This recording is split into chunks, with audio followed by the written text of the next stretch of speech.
Thank you, Jackie. Thank you so much for that. And thank you to everybody who's helped make these services possible. We named some, but really the whole office team has just been incredible, and there's been a sea of volunteers and board leadership all involved in this process. Thank you all. It's been yet another one of those years that, like no other. We've done this before, but we haven't done this before, and so inventing it with you has been a real treat. So thank you. I hope we don't have to do it again, but I'm pretty sure we will. So a member of our congregation who was anxious after undergoing some tests for some strange symptoms, recently said to me, he said, "Rabbi, I'm stuck. I'm stuck in the middle. You see, on the one hand, if I knew that I was okay, I could breathe. I could breathe easy. And on the other hand, if only I could receive a diagnosis at least, and could know what my course of treatment would be, I would at least then feel some relief. I'd at least know what to expect.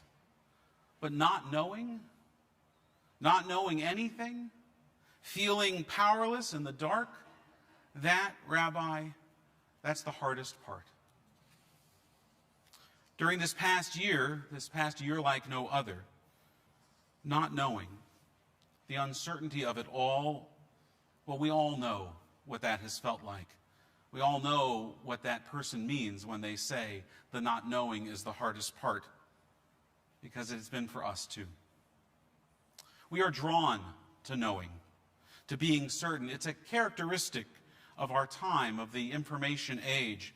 Everything can be known. You just Google it. We live our lives based on the latest technology, the latest studies, the latest reports. Knowing gives us at least an impression, a sense, a modicum of control. And so not knowing presents us with a bit of a spiritual problem, challenge, and dilemma. It is why the Hebrew word emunah, of faith, is so important.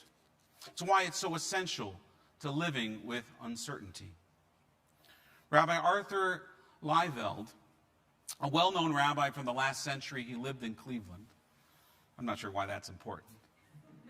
But if you live in Cleveland, I guess it is. He wrote in his book, The Steadfast Stream, that the definition of that word I just used for faith, emunah, the definition of that Hebrew word for faith for Jews, it's not necessarily doctrinal faith like we think about or think of faith in sort of the Hollywood context of faith. But rather, for Jews, faith means persistence. That's what emunah means. That's the faith of emunah. The faith of the prophets is persistence, to keep on speaking, to keep on trying, to keep on working, despite the obstacles, despite the uncertainty. Faith is keeping on through relentless and tireless and unwavering struggle. You have that faith. Even if you didn't know it, you've shown it this year. Faith is struggling with an unknown future, with fraught relationships, and against the human proclivity towards evil and violence and injustice. Emunah, that Jewish faith of persistence, is the kind of faith that guarantees that nothing in this life or in the next is guaranteed. It's the kind of faith whose greatest reward is the resolve that comes with persistent faith, that comes with faith in itself, not giving up, the faith that doesn't let you give in to despair. This crisis that we are all living through, this kind of crisis that can cause us, it is the kind of crisis that can cause us to lose that faith, to give up, to throw up our hands, to lose that faith in our society, to lose that faith in ourselves, to lose that faith in our leaders, to lose that faith in humanity. In these past 20 months, with sadness and despair, I have witnessed this crisis destroy faith. And I have seen with awe and wonder it restore faith. to generate a wellspring of resilience and fortitude that I didn't know that I had, and I didn't know that we had collectively. Despair and resilience, sometimes the same day, sometimes in the same thought, in the same moment. In truth, this past year was not just one crisis. No, it wasn't. It wasn't just COVID. Oh, that would have been easy. It was many crises all at once. It was the pandemic, yeah. It was an economic crisis, still is. It is a climate crisis. It is a civil rights crisis. It is a rise in anti-Semitism crisis. It is a crisis in Israel. A crisis like this, like all of those and the ones I didn't mention but that you were thinking of, all of those at once, it changes you. I know it changed me. It changes us. It changes the world. It tests us. It tests our emunah. It tests our persistent faith. Our faith not necessarily in God. It tests our faith in ourselves, our faith in each other. Can we persist? Can we keep doing this? Day after day, month after month, crisis after crisis? Can we struggle through the struggle? And what have we learned? What have we learned from all of this? This faith testing, this crisis compounding. We have learned that we control absolutely nothing. That's the message. That's the message of Yom Kippur. Forget about the crises. That's the message of this High Holy Day. It's the lesson of this pandemic. It's more than just people plan and God laughs. I mean, it's that too. But it's more than that. I keep thinking back to the Una Tanatokef, the poem that Cantor Cohen so beautifully chanted on Rosh Hashanah. That haunting poem. The one where it lays out for us who shall live and who shall die. Who by fire, who by water, who by hunger, who by thirst, who by plague. I never thought we'd actually get to experience that. Never wanted to, but here we are. We just never ever know. No matter how much we try to control things, things are not in our control. We live in uncertainty. I wanted to say with, but I really think it's in. We live in uncertainty every single day. The illusion is that we think we don't. And the message to me, the message I think of these compounding crises, the message of Kol Nidrei, of Yom Kippur, it is this. It is not about control. It is not about certainty. It is about how we navigate through it. That is the quintessential Jewish ideal. Navigating, living with uncertainty, persisting through uncertainty. It's Moses leading the Israelites in the desert, through the wilderness, a journey that should have taken 3 weeks, took 40 years. Not because they didn't ask for directions. Because when you are in the wilderness, when you are navigating uncertainty, and you know this because we have been doing it, it is never a straight line. As we've learned, you can glance down, but it's a convoluted path beneath your feet, a convoluted path of surprises and of gifts and afflictions awaits you. It's never a straight line. And that in itself, how we navigate uncertainty, that is the only thing we control. That actually is control. The choices that we make, those are ours. The choices that we make, that's how we control things as much as we can. When I meet with couples before their wedding, and a few of them are here, when I meet with couples before their wedding, we sit and we talk about their ketubah, their marriage contract. I know we talk about other things too, but that's one of the things we talk about. We talk about their ketubah, their marriage contract, and traditionally it lays out in great detail each person's responsibilities in the marriage. Who will do what, how often, and under what circumstances. There's even a whole section on what should happen if one of the parties doesn't fulfill their obligations to the other. The ketubah tries to address uncertainty, but it can't. Because the very nature of uncertainty is you don't know what is going to happen. That's why it's called uncertainty. And so I explain this limitation to the couple. I say to them, through the words and the letters written on this document, it can only speak about what is known or anticipated. But we never know everything. We can never anticipate everything. We can never plan for everything. And this year, if no other year, has taught us that. Marriage, I say to them, and as many of you have learned for yourself and as they will discover, is lived and experienced in the unknown stuff. The things that you never thought of, didn't plan for. The white spaces between the letters and the words. That's where marriage is lived. That's where relationships, married or not, are lived. The uncertainty. And so then I suggest that it's actually in those spaces in between the words and the letters that marriage really takes place, that the magic really happens. That this contract that they are entering into is a promise to each other that you will have emunah, that you will have faithful persistence to deal with the unanticipated, the unknown, the uncertain. Now, we don't know what is going to happen or how or when, and in that very uncertainty is the space of hope. Not only in our marriages, but in all of life, uncertainty is the place of hope. It's the place of possibility.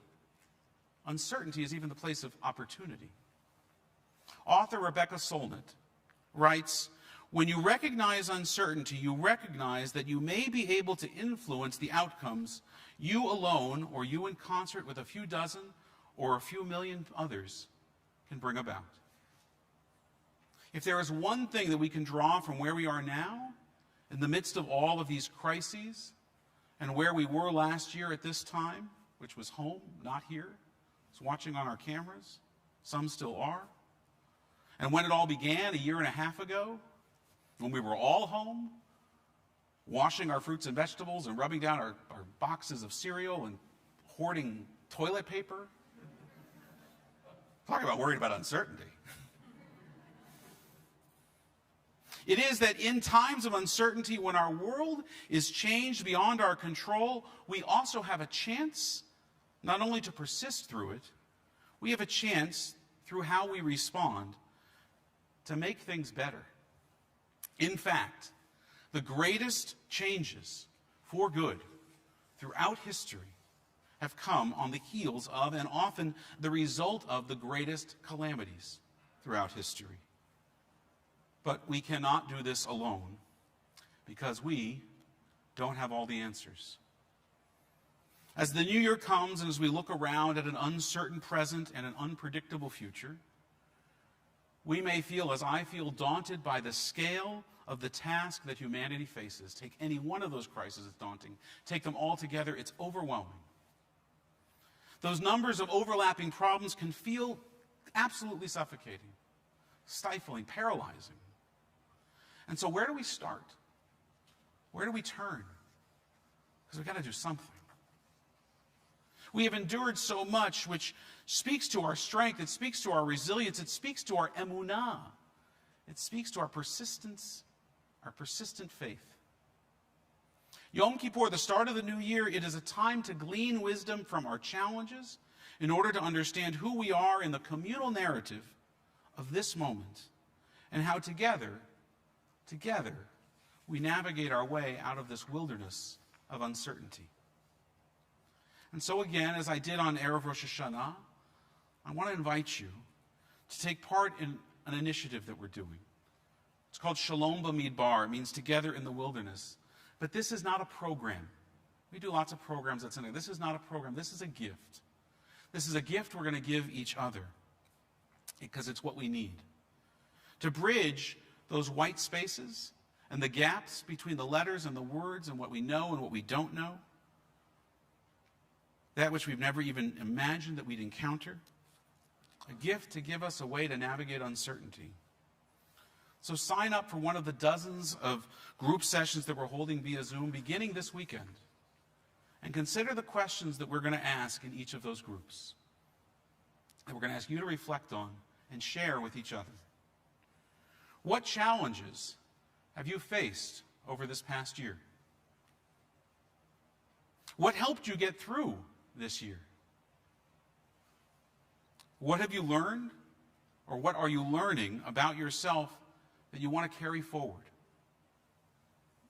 And what can the synagogue do? Because we can't do this alone, right? What can the synagogue do to support you as you move forward? Those are the questions. I don't know the answers. You do. And if I can learn them from you, I can learn them from myself. I'm reminded of a Hasidic story by the Nobel Prize-winning author Shai Agnon in his beautiful book, The Days of Awe. I read that book, by the way, every year before the High Holy Days to prepare. I've read it for 30 years. I read that book to prepare for this moment because there's so much that we forget and that we learn through story. And in it is a parable attributed to the 19th century Hasidic master Reb Chaim of Zanz. The parable is this. You probably heard it before. A man had been wandering about in the forest for several days, not knowing which was the right way out. And suddenly he saw a person approaching him, and his heart, it filled with hopefulness. It filled with hope. His heart filled, now I can certainly find the right way out. I'm not alone. He thought that to himself. And when that man came close to him, he called out, brother, brother, tell me, I have been wandering in this wilderness for days and days. Which is the right way out? And said the other to him, my brother, I don't know. I don't know the way out either. For I too have been wandering here for days and days, many days. But I can tell you this. Do not take the way that I have been taking, for that will lead you astray. And now, let us go look for the way out together. And then Agnon, the author, concludes this simple tale with the following comment. It was written 200 years ago by Reb Chaim. Could have been written and speaking to us today, in the midst of our cascade of crises and uncertainty. And he said this, so it is with us. One thing I can tell you, the way that we have been following thus far, we ought follow no further. For that way leads us astray. But now, let us look for a new way together. The importance of community, of recognizing the value of companionship, of realizing we are not alone in feeling lost. It's at the heart of Reb Chaim's tale. It's the essential lesson of COVID, and it is coupled with controlling our response, and it's coupled with emunah, persistent faith. Community. This community. Community is how we live with and overcome uncertainty.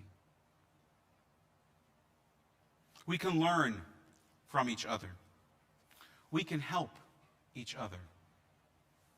We need each other. Of that, I am absolutely certain. Gamar Chatima Tova, may it be signed and sealed for good in the new year, in the book of life.